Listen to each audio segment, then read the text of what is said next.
मुख्यमंत्री देवेंद्र फडणवीस उद्या सोलापूर आणि लातूरमधील पूरग्रस्त भागाची पाहणी करणार, तर सर्व पालकमंत्र्यांनाही नुकसानीची पाहणी करण्याचे फडणवीसांचे आदेश।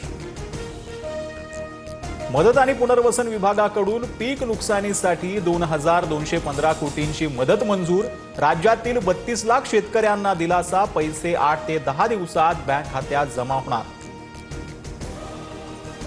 दुष्काळाचे चटके सहन करणारा मराठवाडा पुरात बुडाला, घरात चिखल, अनेकांचे संसार उघड्यावर, मायमाऊलींना हंबरडा फोडला, पिकं जमीनदोस्त झाल्यानं शेतकरी हवालदिल। दिवाळी आधी शेतकऱ्यांना नुकसान भरपाई देणार, कृषी मंत्री दत्तात्रय भरणेंची घोषणा। राज्यात 70 लाख एकरवर नुकसान, पंचनाम्याचं काम युद्धपातळीवर सुरू, भरणेंची माहिती।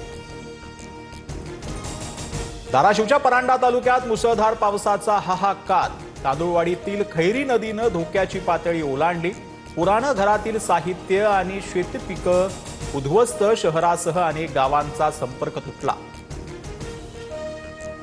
बीड जिल्ह्यात अनेक गावांना पुराचा वेढा, गेवराई तालुक्यातील पिंपळगाव कांदडा गावात लष्कराच्या टीमकडून पुरात अडकलेल्या नागरिकांचं रेस्क्यू, एनडीआरएफची एक तुकडीही दाखल होणार। नाशिकच्या गोदाघाट परिसरामध्ये पाणी पातळी वाढली, दुतोंड्या मारुतीच्या कमरेपर्यंत पाणी, गोदावरी नदीपात्रात अडकलेल्या 4 जणांचं रेस्क्यू, परिसरातील रहिवाशांना देखील सतर्कतेचा इशारा।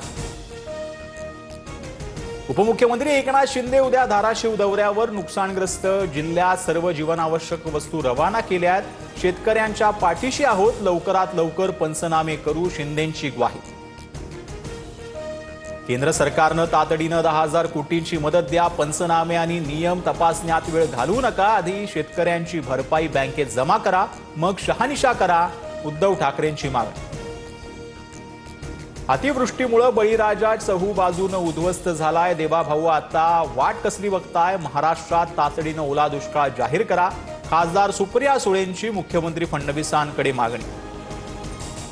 उपमुख्यमंत्री अजित पवार उद्या सोलापूर, धाराशिव, बीडमधील पूरस्थितीचा आढावा घेणार, पूरग्रस्तांना कुठेही निधीची कमतरता भासू देणार नाही, मदतीची वाट पाहणाऱ्या प्रत्येक व्यक्तीसाठी आधार बनूया, अजितदादांचं कार्यकर्त्यांना आवाहन।